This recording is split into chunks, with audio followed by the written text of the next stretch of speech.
My apologies for the late start. We're not really doing best with Caribbean time, but we'll try to make up for it.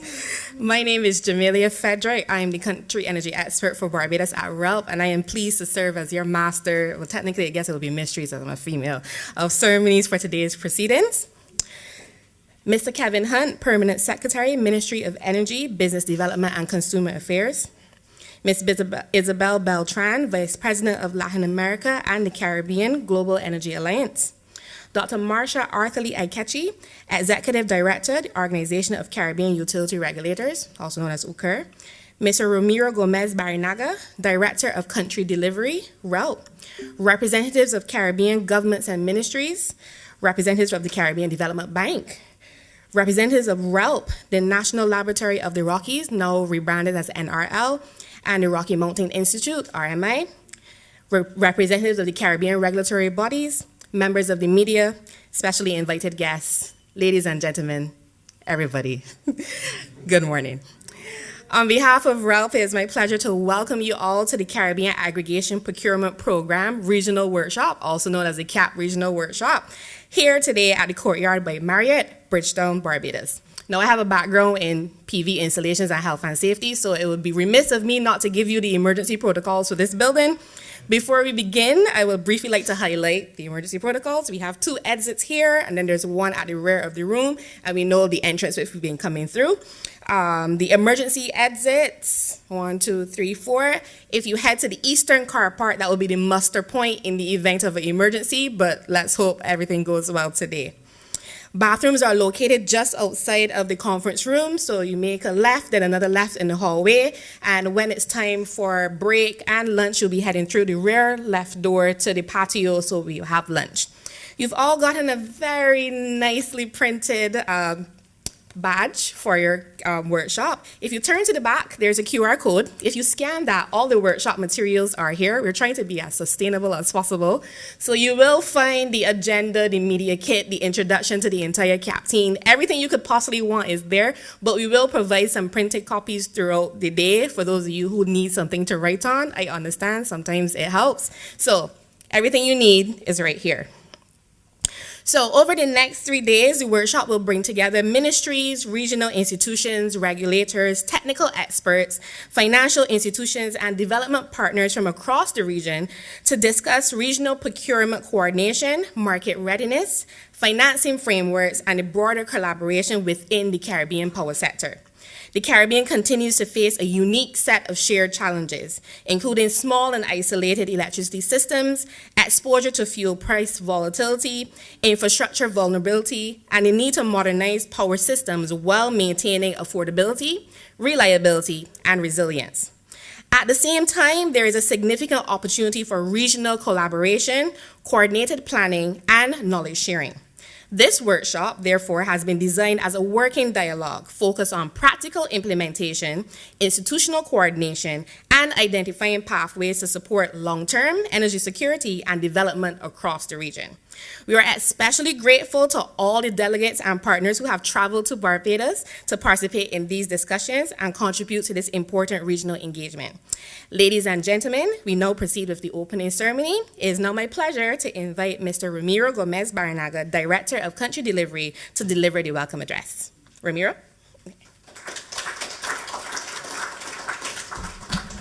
Thank you, Jamelia, for pronouncing my name just exactly. Good morning, everyone. Good morning. Welcome you all to the first regional workshop for the Caribbean Aggregation Procurement Program for renewable energy and battery energy storage. We think that we are here because we think that we can make better together. Today, 80% of the electricity is generated from imported fossil fuels. Prices are 50% higher than Latin American average. And the world has been deploying renewables at a much faster pace than the Caribbean. We are here to change that. That is the purpose of this workshop. We have been working in the Caribbean for a few years now, We worked in Jamaica with the 100 megawatt tender.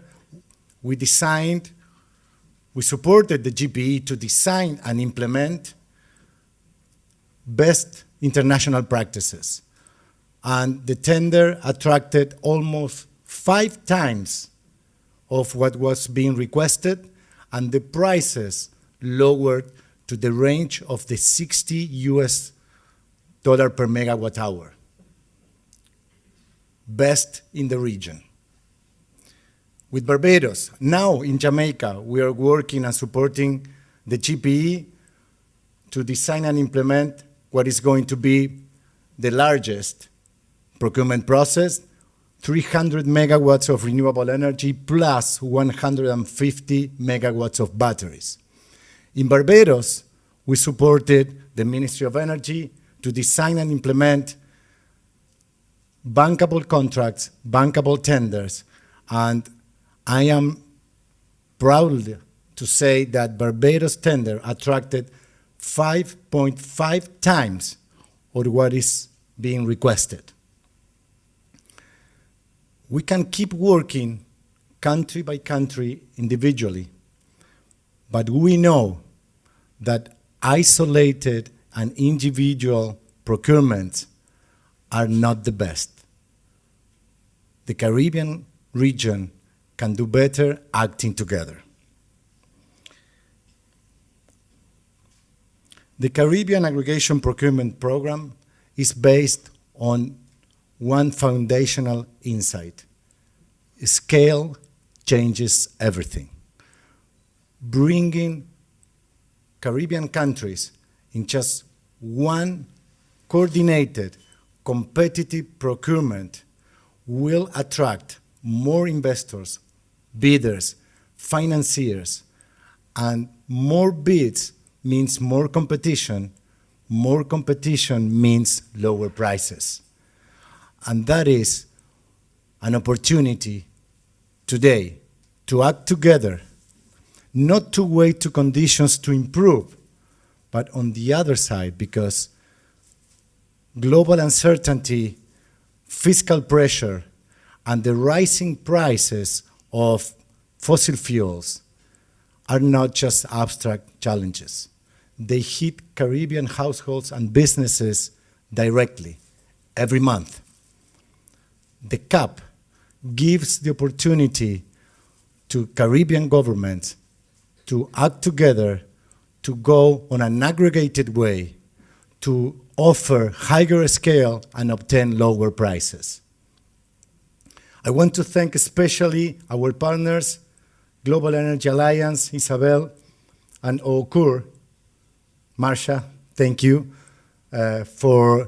because you are going to bring pieces of what CAPP requires. I also want to thank our amazing team to make this happen.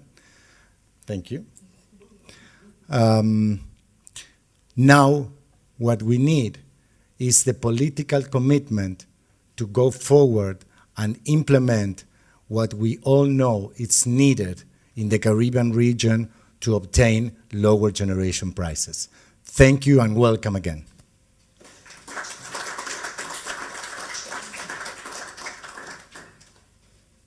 Thank you, Ramiro, for those welcoming remarks and for setting the stage for the discussion ahead. It is now my pleasure to invite Ms. Isabel Beltran, Vice President for Latin America and the Caribbean at the Global Energy Alliance, to deliver the partner address. Ms. Beltran.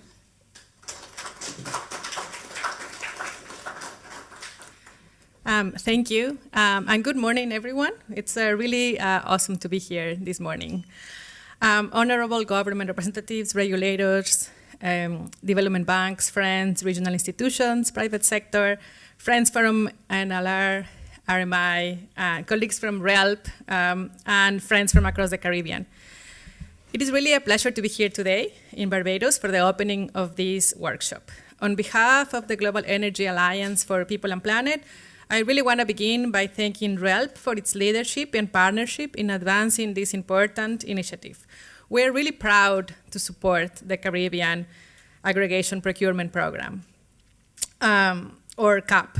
And we are especially pleased to see so many countries and institutions coming together around this initiative of accelerating the deployment of renewable energy and battery energy storage across the Caribbean. This workshop comes, as Ramiro was saying, at a very important moment. Across the region, countries are facing a common set of challenges: high dependence on imported fossil fuels, exposure to volatile prices, increasing energy and electricity demand, vulnerability to climate change, and the urgent need to strengthen their energy security and energy resilience. At the same time, the Caribbean has this enormous opportunity, and you all know it. The region's renewable energy resources are so large. You all have very ambitious climate and energy goals, and growing capacity, and the recognition that the current energy model must evolve. The question is no longer whether the energy transition is needed. The question is really how to accelerate it, how to finance it, and how to make sure it delivers real benefits for the people, the businesses, and the communities. This is why we think CAPP is so important. Aggregation offers a practical response to common challenges. For the Global Energy Alliance, this is exactly the type of initiative that can help turn ambition into actual implementation. Our mission as an organization is to support countries in accelerating equitable energy transitions that expand access, create jobs, strengthens resilience, and improves lives. In the Caribbean, for us, this means helping countries move faster towards cleaner, more affordable, and more resilient power energy systems. Battery energy storage is especially important in this journey. As I've come to learn from my more technical partners, storage is not just an add-on to renewable energy. It is a critical enabling technology. It allows countries to integrate more solar and wind, reduce reliance on diesel and heavy fuel oil, and improve grid stability and strengthen resilience during disruptions. For island systems, storage can be the difference between renewable energy as a marginal resource and an add-on, and renewable energy as a central pillar of the power systems.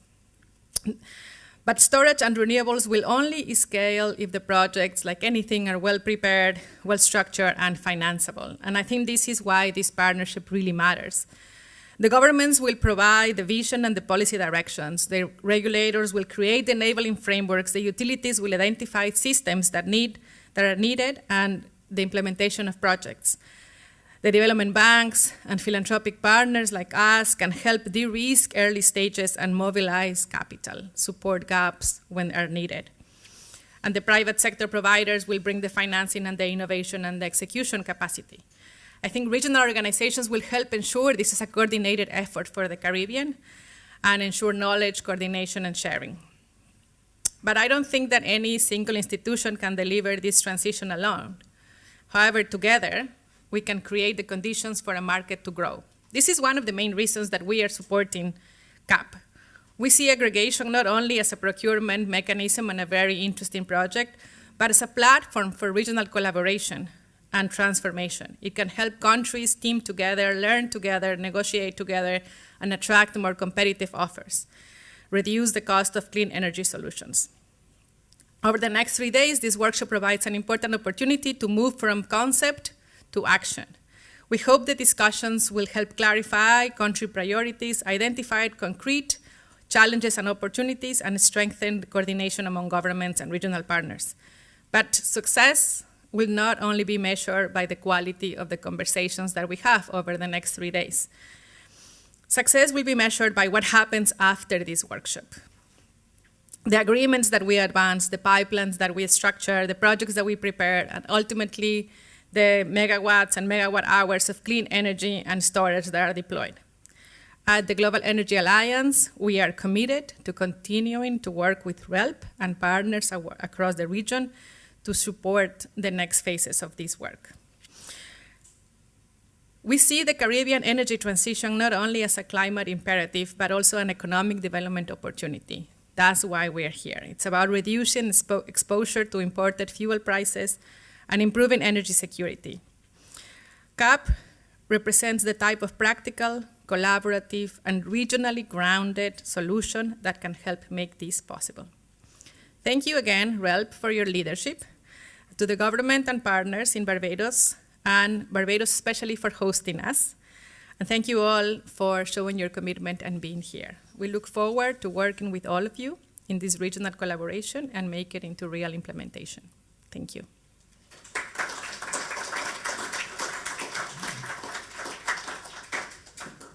Thank you very much, Ms. Beltran, for your remarks and the continued partnership and support for regional collaboration across the Caribbean. It is now my pleasure to invite Dr. Marsha Athley Akichi, Executive Director of the Organization of Caribbean Utility Regulators, to deliver the next partner address.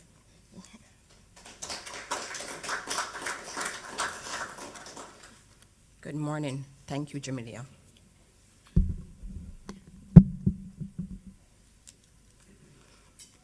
Honorable Ministers, Permanent Secretaries, distinguished development finance partners, colleagues, good morning. That's not the welcome I'm expecting from my Caribbean people. Let me do that again. Good morning. Wonderful. Somewhere in this region, this morning, a woman opens her electricity bill, puts it on the kitchen table, and sat for a moment before she could deal with it. That scene plays out in every one of our countries, in homes that are not poor by any reasonable measure, but where the bill is still a source of dread. Not because electricity is a luxury, because it is far more than it should cost. This is a problem we are here to solve. Not in the abstract, not in a framework document. CAPP, the Caribbean Aggregation Procurement Program, represents a genuine, costed, implementable path to cheaper electricity for Caribbean people. It uses the one thing we have always underutilized: our collective weight. Individually, our islands are too small to attract serious renewable energy investment on competitive terms. Together, across 10 to 12 countries, we become a market that global investors cannot ignore. Tariffs come down, fossil fuel dependence loosens its grip.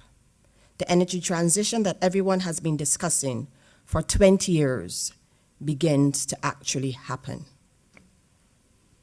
OOCUR is proud to stand alongside RELP and the Global Energy Alliance as a partner in this program. We represent 17 Caribbean jurisdictions across electricity, water, and telecommunications.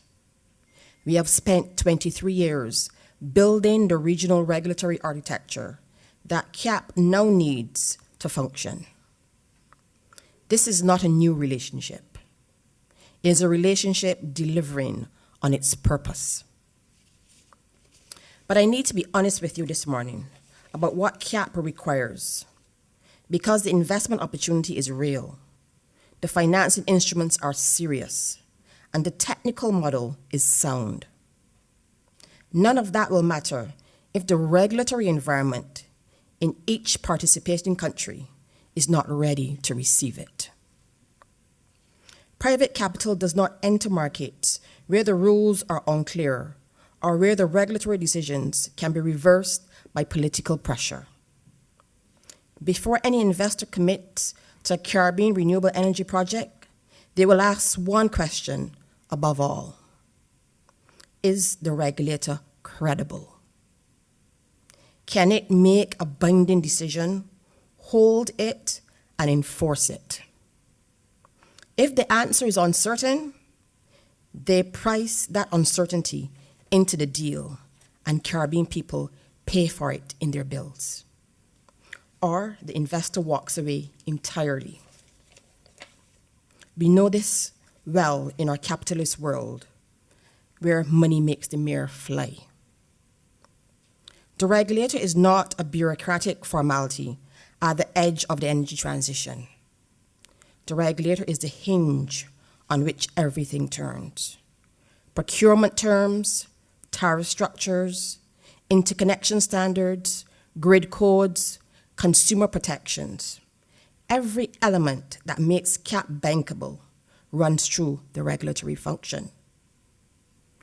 That means the quality of your regulator is the quality of your investment climate. And the quality of your investment climate is the price your people pay for electricity. Let me repeat that. The quality of your regulator is the quality of your investment climate. And the quality of your investment climate is the price your people pay for electricity. It is simply that direct. CAPP also requires something harder than bilateral agreement. It requires regulatory frameworks across participating countries to be sufficiently aligned that a single procurement process can be structured across all of them.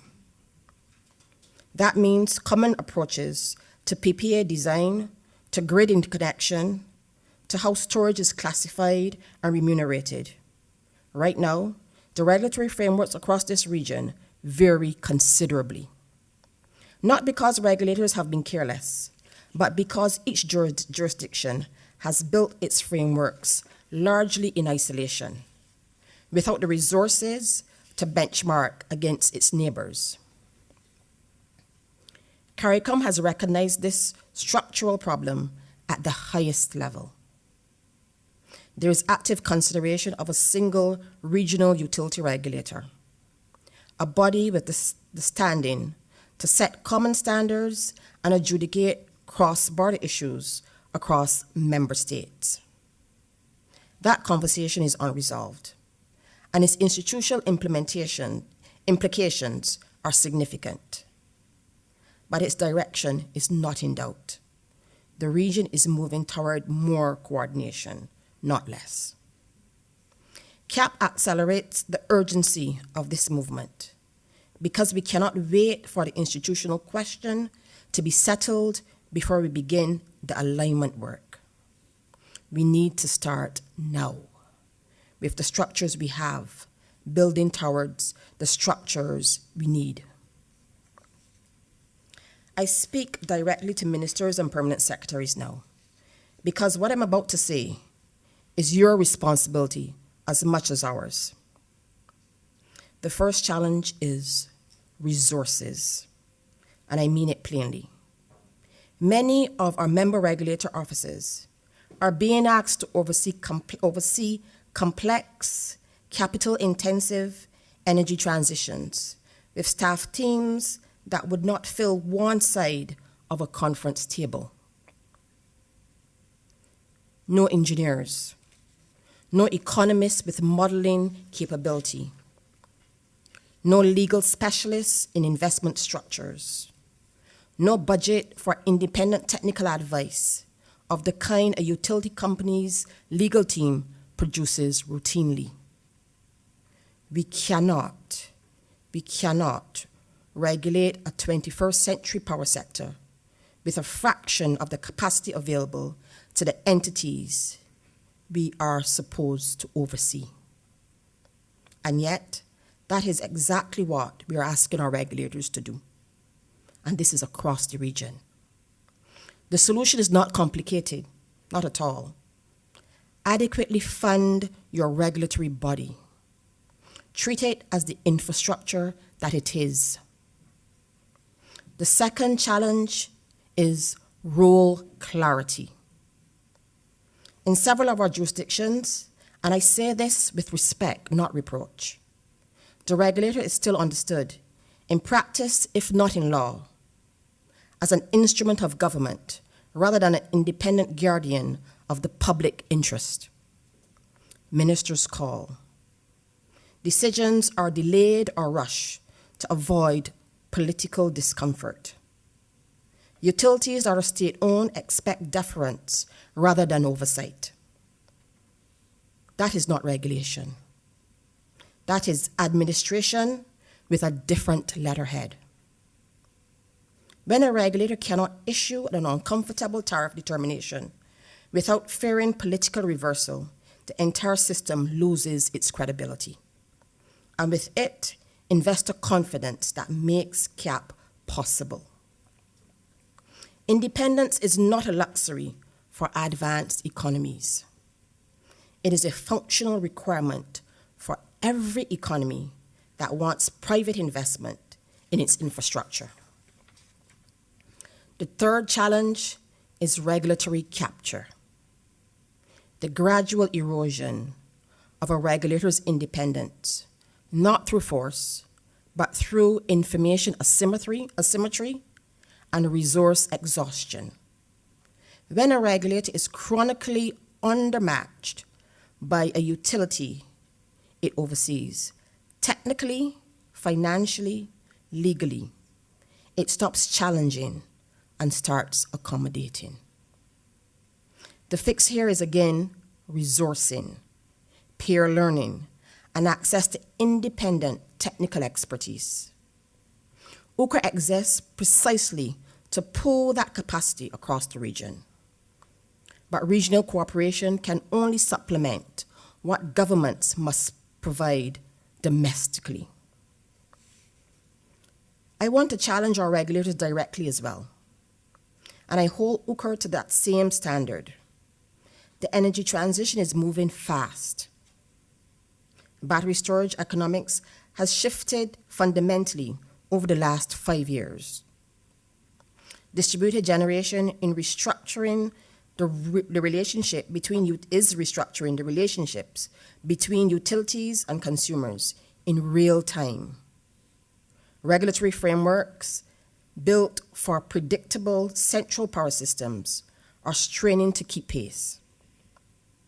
And when regulation moves too slowly, investment decisions get made without it or not at all, a situation that our small, fragile markets can ill afford.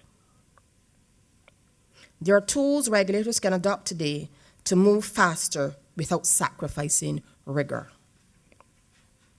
Provisional determinations with defined review timelines allow projects to proceed while final positions are developed, rather than halting investments for 2 to 3 years while consultation processes are completed. Regulatory sandboxes, already being explored for energy here in Barbados and Jamaica, allow new models to be tested in controlled conditions so regulators learn from real data rather than hypothetical analysis. Expedited review tracks for procurements that meet pre-agreed criteria remove the bottlenecks without weakening standards. These are available, adaptable, and appropriate for our context. The question is whether regulators have the will to implement them. Let me close with this. When a regulator functions well, truly well, with independence, expertise, and adequate resources, it gives citizens the assurance that the entity controlling their water, their power, their connectivity is being held to account by someone whose job is to protect their interests. Not the utility shareholders, not the government's fiscal position, the public interests, while balancing the interests of all other critical stakeholders. It gives investors the assurance that the rules they enter on are the rules that will apply, that a change in government will not rewrite the regulatory compact they sign onto, that their capital is protected by institutions, not by relationships. That assurance is worth real money. It is reflected directly in the cost of capital, in the tariffs that result, in the electricity bill on the kitchen table. And it gives government something that is perhaps undervalued until it is absent: honest intelligence. A strong, independent regulator tells you the truth about the health of your critical infrastructure before a crisis, not during one. It is an early warning system that every small island state facing climate risks and infrastructure vulnerability cannot afford to be without. The person at the market, the woman paying that electricity bill, she does not know what a regulator is. She does not need to. What she needs is for the regulator to be doing its job so well that the bill is fair, the power is reliable, and the transition to cleaner energy happens at a price she can actually live with. That is what we are ultimately here to build.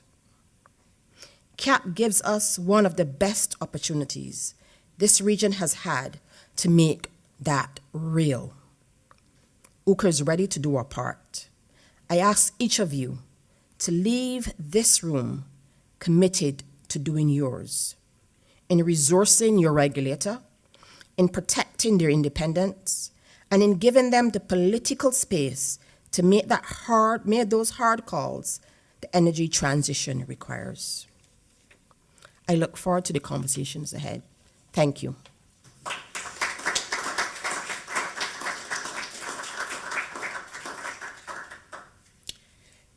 Thank you very much, Dr. Arthur Akechi, for your thought-provoking remarks. I think we all know the struggles of electricity bills here in the Caribbean, as we do have the highest rates in the world.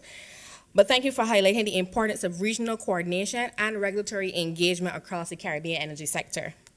Ladies and gentlemen, it's now my honor to invite Mr. Kevin Hunt, Permanent Secretary within the Ministry of Energy, Business Development and Consumer Affairs, to deliver the opening remarks. PS?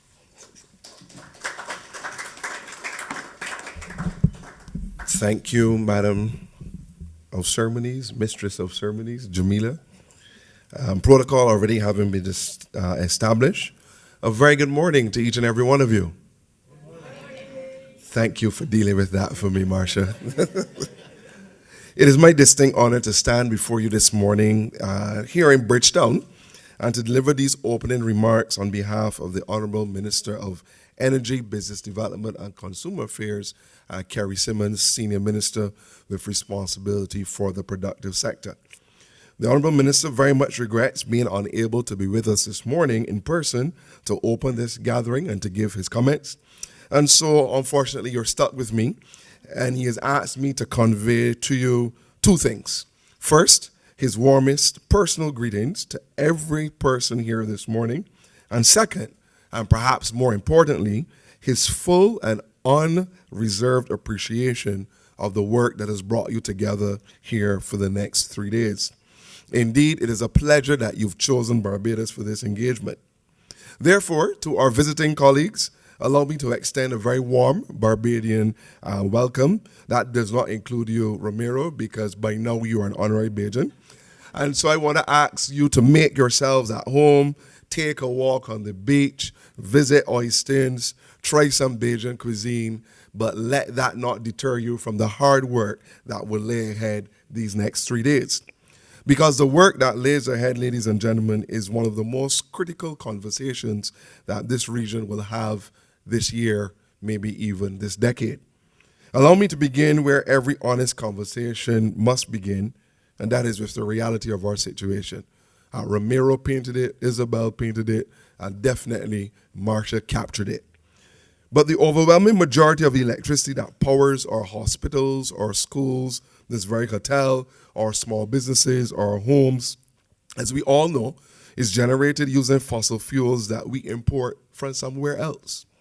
Every kilowatt hour we consume is, in part, a transaction within a larger global commodity market over which we have absolutely no control, conducted in a currency that is not even our own, and subject to geopolitical shocks that we did not cause, cannot prevent, or maybe even solve. The consequence is that the people of the Caribbean pay on average more for electricity than our neighbors, as we heard Ramiro indicate earlier, in continental Latin America. A family in Bridgetown, or that mother that Marcia refers to, or a family in Castries, in Kingston, in Roseau, that family pays a premium not because of anything they have done, but because of the scale of our markets, the isolation of our grids, and the fragmented way in which we have historically gone to market. And here's the irony that should make every one of us in this room a little uncomfortable. We sit on and under the most abundant renewable energy resources on Earth. Sunshine in extraordinary quantities, trade winds that have powered ships across these waters for hundreds of years, geothermal potential, marine energy possibilities that we're only now beginning to plumb the depth of and understand. And yet, over the past 5 years, our rate of renewables deployment has been well below world average. So one of the questions that we're here to begin to unpack this week is, how can we change it? And my answer is in one word: together. Let me move from the problem to potential opportunity, because I don't want to depress you before the break, and I don't want a single person to leave this room thinking that the situation is hopeless. I think the mere fact that you're here tells me that you do not think that it is hopeless, that indeed you believe that there is hope. Across this region, our colleagues at RELP and the Global Energy Alliance, GEAPP, have identified a pipeline of renewable assets, including battery storage, that needs to be deployed in the immediate coming years across our region. This is not a vague ambition or aspiration. It is a real near-term pipeline of projects that our utilities, our regulators, and our governments have already identified as necessary. But if we procure these projects in the way we've always procured them, country by country, tender by tender, each of us reinventing the wheel, and each of us absorbing costs of being small, the analysis tells us that we will continue to pay a premium and continue to pay more than the global average for the same assets and storage. But if we pull that demand, if we standardize our procurement processes and documents, if we present international developers and investors with a single, credible, well-structured regional pipeline rather than fragmented 15 national ones, perhaps the benefits are extraordinary. One major benefit is the ability to garner substantial combined savings. That is money that stays at home here in the Caribbean. Money that does not leave our shores on a tanker. Money that could be invested in our schools, our health systems, our regulator, our climate resilience, and the futures of our young people. Some may ask, and rightly so, well, why this approach or why now? But may I point out to us that the Caribbean has long understood, even though we may not have gotten it as right as we ought to, that small states amplify their voices and their leverage when they work together. It is the founding insight of CARICOM, is the logic behind the OECS. And don't laugh at this one. It is why our cricketers wear one maroon cap, regardless of which island they come from or how well they're doing on the world stage. The point I'm making is that I believe that we know how to do regional cooperation. We've done it before. We've done it well. We can do it again. So what is being proposed here, in essence, is an extension of that same logic into the domain of energy procurement. Not a surrender of sovereignty, not a uniform energy policy imposed on diverse national circumstances, but a recognition that when a Caribbean government ministry goes out to tender for, say, 20 megawatts of storage on its own, or 50, it does not command the attention of the world's best developers or suppliers, or even the world's best prices. When 15 Caribbean ministries go out together, for example, for a few gigawatts, structured intelligently with standardized contracts and credit enhancement built in, that is a tender that the entire global renewable energy industry will compete for. The government of Barbados understands this and understands this deeply. The transition to a more sustainable and resilient energy sector remains a national priority for us, as I know as it does for our colleagues here. It's driven by the imperative to enhance our energy security, reduce our dependence on imported fossil fuels, and to meet our evolving environmental commitments. That priority is not a slogan. It is being operationalized and led at the moment by our PS of Special Projects, Ms. Keisha Reed, who is seated there at the back. And to that end, 3 national energy consultations have been convened so far, well, 4, under the leadership of our Prime Minister, the Honorable Mayor Moore-Motney, to provide strategic oversight, sharper coordination, and critically, accelerated implementation together of the initiatives we need in order to reach specified targets in the near future. Recognizing the complexity and the genuine cross-cutting nature of this transition, PM has mandated a results-driven approach, supported by 4 working committees, 1 on legal and precedents, 1 on technical matters, 1 on regulatory and tariff framework, and 1 focus on internal coordination between the Ministry of Energy, Business Development, and Consumer Affairs and our regulator, the Fair Trading Commission. Progress to date is reported as being steady with clear work streams in motion and early outputs already emerging. Our priority actions are focused on accelerating the deployment of priority technologies, finalizing bankable agreements, and reforming our regulatory processes so that good projects can move at pace this moment demands. It is this same spirit of urgency, collaboration, cross-cutting approach that through our partnership with RELP, we have designed this country's first competitive procurement of battery energy storage systems, and that is aligned with our national targets. We have seen up close the difference that well-designed procurement and the right technical support make. The difference it makes to bankability, to investor interest, and ultimately to the price the Barbadian consumer will pay. And we are convinced, ladies and gentlemen, that if this is good for Barbados, scaled up and done right across the region, it is generally transformative for us all. I would be remiss, therefore, if I did not pause here then to acknowledge the work that have made this gathering possible and what I just referred to. So to RELP, thank you. The track record your team brings to this work, from the transformative Argentina experience to the work you're doing in Jamaica to our own work here in Barbados, gives this initiative the credibility it needs to ask serious commitments from serious governments. To GEAPP, your convening power and global expertise in battery storage, evidenced by your work from Malawi to India and now here in our region, brings together the kind of coalition this work requires. To the Inter-American Development Bank, the Caribbean Development Bank, the World Bank, the European Union, secret, your continued partnership ensures that whatever we agree this week is anchored in regional architecture that will sustain it long after this workshop ends. And to every one of you in this room, representing your governments, your regulatory authorities, thank you for taking these days out of your busy schedules to be here. The fact that you're here is a statement of intent. So what then do we hope to cover over the next 3 days? We're not here in the language of the concept note simply to admire the problem. We are here at a decision-shaping moment. And that is the exact phrase I want to underscore. Your agenda is built around 4 practical initiatives. Permit me to restate them. First, we want to come out of this room with a shared understanding and ideally a shared endorsement that this regional aggregated procurement mechanism is something worth co-developing further. That is not a small ask. It means each of us going home and being prepared to say to our colleagues, our ministers, our boards, our regulators, yes, this deserves our serious attention. Second, we want clarity. Clarity on what participation in CAPP actually entails. What is being asked of ministries?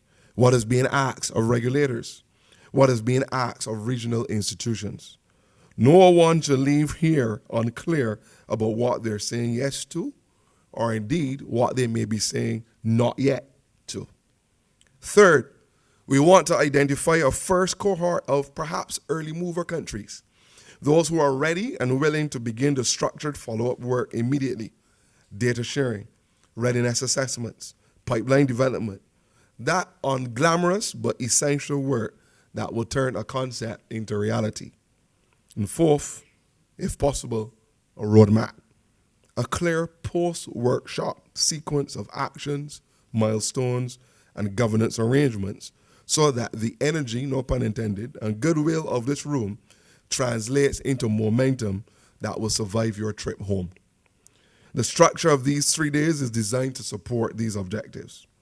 Today's session is focused on the strategic and political dimension, appropriate for those of us holding policy and ministerial mandates. Tomorrow and Wednesday, you will engage in deeper technical and regulatory conversations. Permit me to make a final observation as I stick within the 15 minutes that I was given by our Mistress of Ceremonies.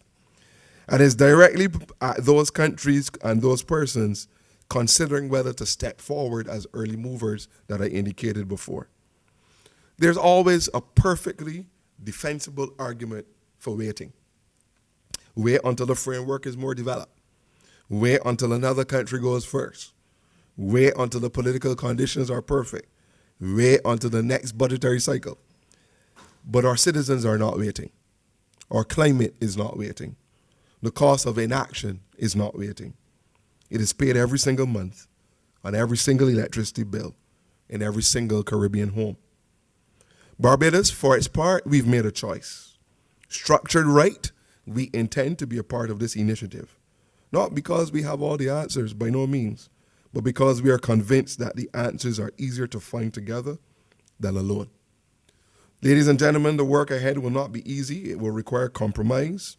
It will require the kind of trust between governments and agencies that only gets built through honest and at times difficult and hard conversations like the ones I hope we're about to have. But I have great confidence in our region and great confidence in the people in this room just because you are here. I want to say you're the right people. This is the right moment, and we are honored to host this conversation. So on behalf of the Minister of Energy, Business Development, and Consumer Affairs, on behalf of the government and the people of Barbados, thank you for turning up this week. Thank you for staying awake. Thank you for being engaged and involved. And thank you for the great work that will emanate from this room. Thank you. Welcome to Barbados, and let's get to work.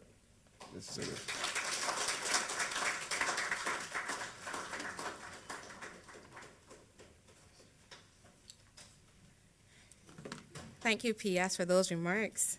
As you would realize, it's very a little strange to call you Permanent Secretary Kevin Hunt because we work so well together, and I think I will translate the sentiments of RELP to saying thank you as well for the cooperation over the last 2 years on the 60 megawatts of competitive procurement that we've all been designing together. I'm the country energy expert for Barbados. I'm embedded within the Ministry of Energy and Business, so I work very closely with the ministry team. So to me, this is all a full circle moment, so just excuse me for being a tad bit emotional. Anyway, thank you again for delivering the sentiments of the Honorable Minister, who unfortunately could not be here today, and as well for officially opening the Caribbean Aggregation Procurement Program Regional Workshop, which you will hereby call as the CAPP Regional Workshop going forward because it is a mouthful. Ladies and gentlemen, we will now just break for 15 minutes for a media engagement session, which will take place next door for some few questions and official photos while we have the media present. So I just ask you to, mingle, get to know each other before the real, we get into the nitty-gritty of things. So I'm just going to escort the head table out to the media room, and we'll be back in 15 minutes for the first presentation of the day. So thank you as well for paying such close attention to the opening remarks.